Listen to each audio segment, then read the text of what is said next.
Universal Single Target Arts Attackers. A highly convenient damage roll in our post-Castoria world. There's hardly a reason to worry about boss gimmicks or classes when you can just NP every turn.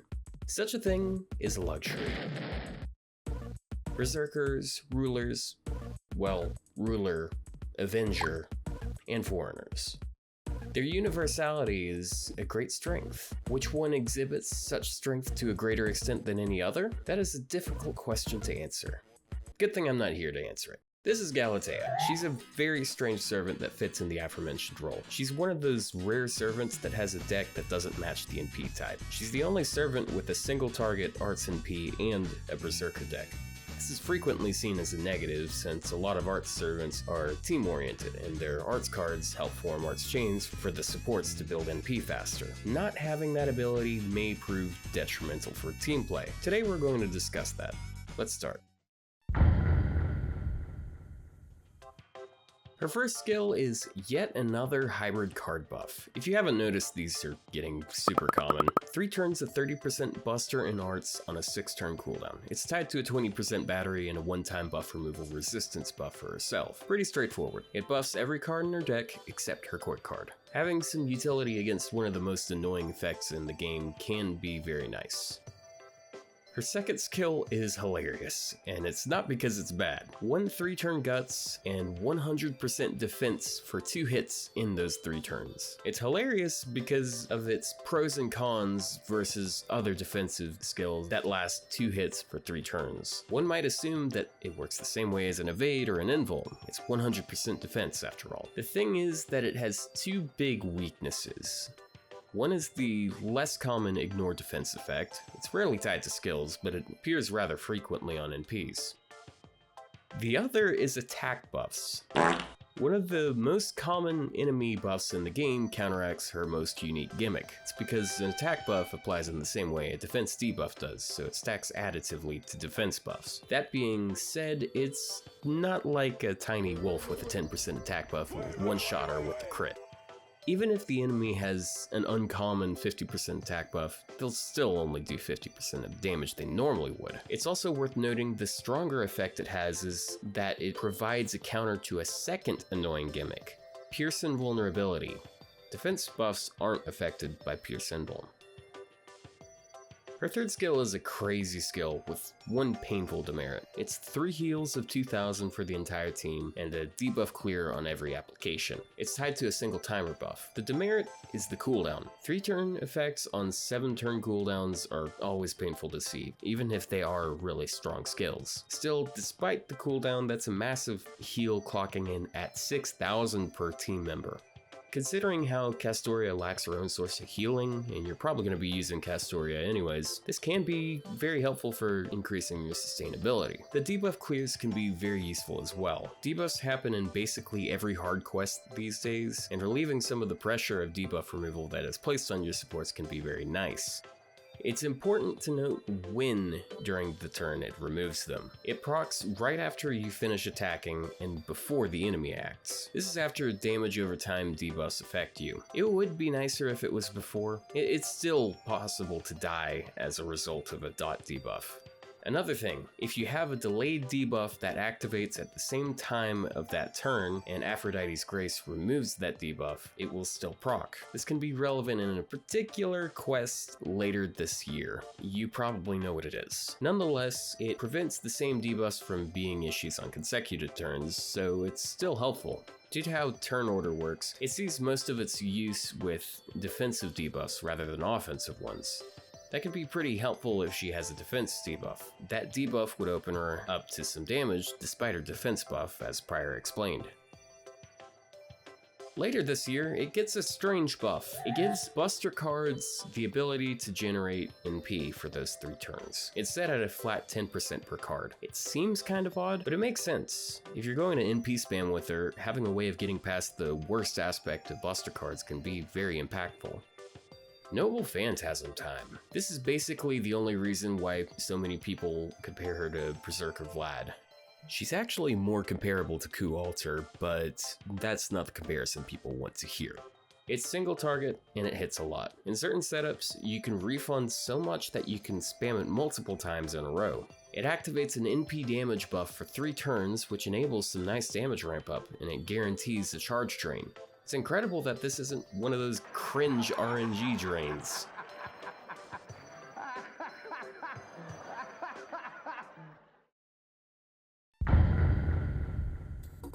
It's probably obvious why people get confused by her. The Arts NP implies a focus on NP-based damage, but the Buster deck implies card-based damage. It's a supposed conflict of interest for which we have no real precedent for definition. We've had a few Berserker decks with Arts NPs in the past, but they don't do damage with them. Well, not directly. This confusion is what I like to call the Miss Crane effect. 2 years ago, they released a very unique support servant named Miss Crane, and NA gets her pretty soon. She was met with some varying receptions. Some looked at what she offers and recognized that regardless of how she achieves it, there's a lot there, and a lot of that is good. The other group, which either did not see a largely positive response from their favorite content creator or chose to make their own poor judgments, assumed that she was not good. And to be fair, there's a clear trend with supports in recent years that center around skills that buff damage and grant battery. Scotty, Castoria, and Koyanskaya are clear representations of this trend. As soon as we get a servant that isn't the commonly defined good, they are assumed bad. I plan to make a guide for Crane, so be sure to sub for that. So to put it short, conventional good is not the only kind of good. Galatea gets to do better card damage while also looping her NP. Just because she has a Buster deck doesn't mean she can't just use Buster cards for NP gain. That's exactly what I believe their design philosophy was for her buff. Every card she has is better than Vlad's Arts cards without support buffs. Well, her quick card is equal if he doesn't use his NP gain buff. This brings up another point. Vlad does have 2 Arts cards. That's an opportunity for an Arts chain that the party might not have gotten with Galatea. He also makes stars for the team to crit with, which would double their NP gain on said crits. Despite that, I prefer the massive healing, debuff clears, and more frequent NP drains. I'm not done talking about the cards. To understand why I think her deck isn't a negative, we have to talk about Mighty Chains. This is not something that the NA server has gotten yet. Mighty Chains occur when you use one of each card type in any order. When you do this, you get the starting bonuses of each card type. This includes Buster's 50% damage bonus, Quick's 20% star gen bonus and a 20% increase in crit chance, and Arts' 50% bonus to NP gain. There's also a flat bonus on top of that, but we're not going to go into that right now. Mighty Chains enable servants to make decent stars, decent NP charge, and good damage, while still not doing any of them better than their respective chain types. Okay, back to the point. Galatea gets a lot out of Mighty Chains, Vlad gets nothing. It's because every card Galatea has generates NP, and Vlad has only 2 debatably good cards. If you pick any card that Vlad has that isn't an Arts card, you are actively wasting your picks. His Buster card does nothing but damage, and his Quick card does nothing at all. His Arts cards are already pathetic. 1% would be anemic for a full Arts deck. Even including the NP gain buff, 1.3% is pathetic for his deck. Never mind the abysmal uptime on his NP gain buff. To be fair, Galatea has the same cooldown on her 3rd skill, but I still think her 3rd skill is more impactful as it affects the whole team's stability. But I digress. Talk is cheap. It's time to put on her big girl pants and get to work.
完成像をイメージ。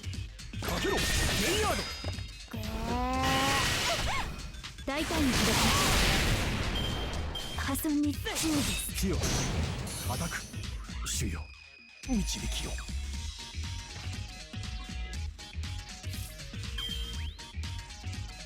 何が出るかな。何が出るかな。よーい、お知らせ。絢爛の呪詛。あれ。よし。のみを入れましょう。完成像をイメージ。アフロディーテ・ユニッツ起動。女神の願いを受け取ることに神速充電。始まりはチームアート。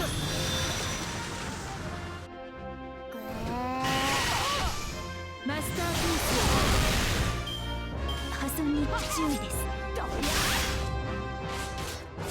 うち仕事じゃ。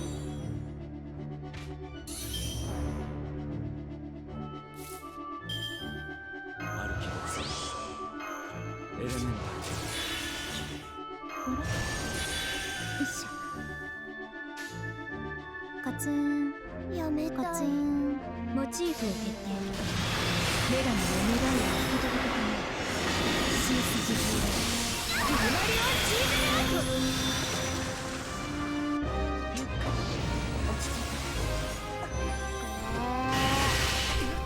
粘土を踏みます。突破。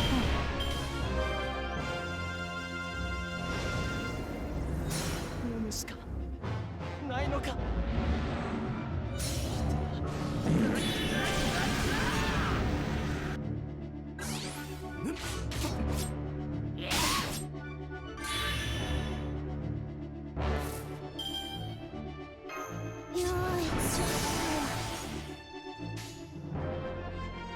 のみを入れましょう。完成像をイメージ。モチーフを決定。エアリアルストラクチャマネードを実行します。フィグナリオンチーゼルアップ。上手に粘土をこのままざっくりと飾っておきます。壊れませんよ。よろしい、行くぞ。あと破損に注意です。これで破損に注意です。帰る。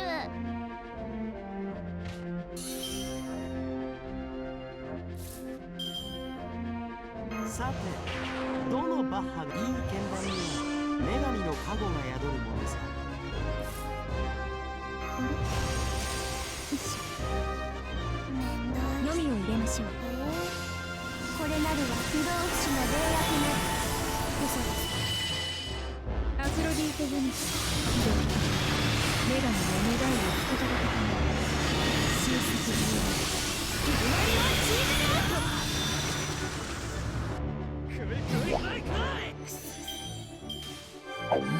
グッ様、見ててくれましたか。グッ様、勝ちました。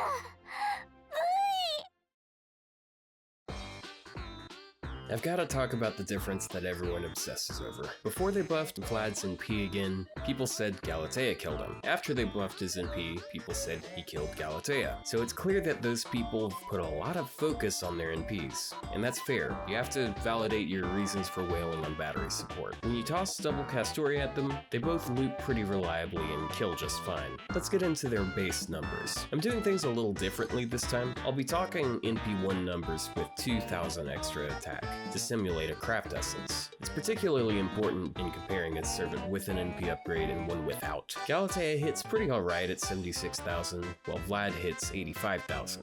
9,000 isn't that huge of a difference, but the gap gets larger with every buff you stack on top of them.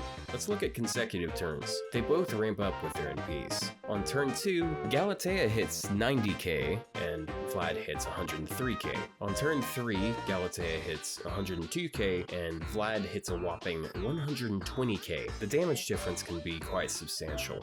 However, one problem. Everyone's heard it by now, buffs are better than debuffs. Vlad has to ramp up against one enemy because it's an arts resist debuff, whereas Galatea does not. This means Vlad only beats her on the first turn. One could argue that he pulls through in higher end setups, but remember that her way of ramping up stacks NP damage buffs.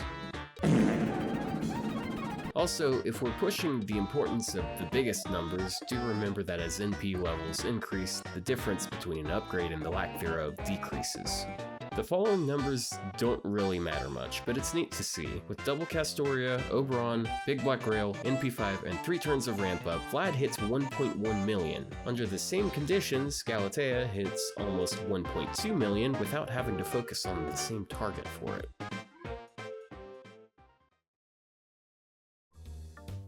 As for command code choices, it can vary pretty largely. She's one of the few servants with the Buster card worth putting Mage of Flowers on. Heal Boost can have a little impact in solos sometimes. Unless she is in a solo situation, absorbed codes have very little impact. Berserkers have bad absorb at base, and doubling it is rarely enough to make a difference. If the fight calls for a utility code of some sort, just put it on Buster card. Damage codes are usually more impactful than star generation codes, because the difference between a Berserker critting and a Berserker not critting is usually more than 7 stars.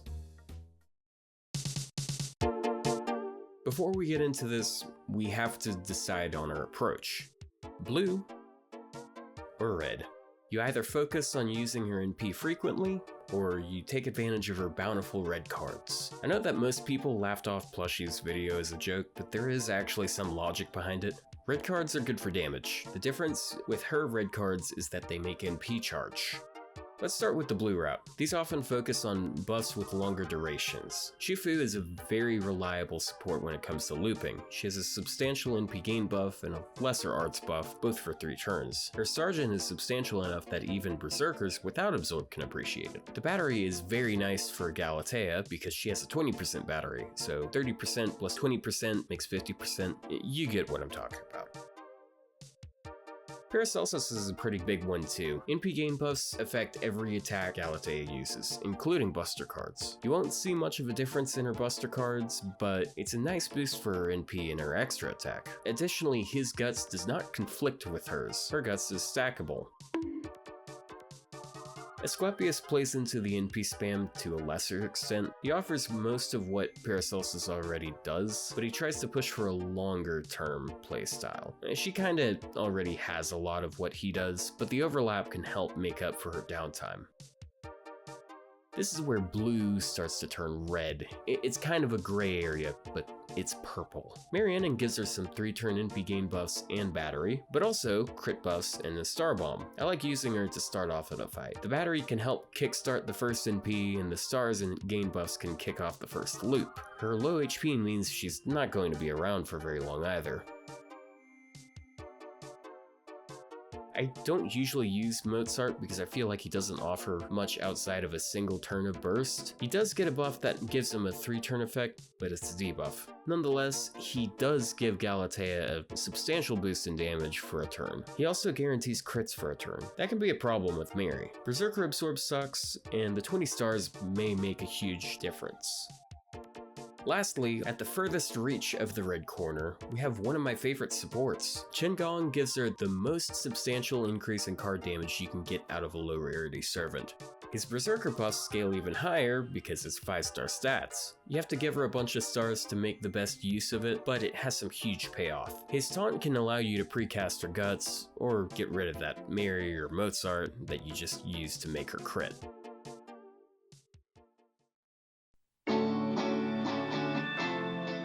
In conclusion, yeah, I'll go with another 9 out of 10. Galatea has some really good defensive utility that covers some annoying gimmicks that most servants have no answer to. She synergizes well with a wide variety of supports because she deals damage through both Buster and Arts damage types. Wait, I can't leave that at a 9. 10. 10 for the pants. Take it or leave it. Hey, you. Did you know that I have a Twitch channel and I stream semi-regularly? If you're watching this video as a premiere, then I'm actually streaming right now. So go down in that description or in chat, there's a link to my channel. Come over, say hello, join the community. Also, we got a Discord server. Got a link to that in the description as well. Thanks for watching and see you all on the flip side.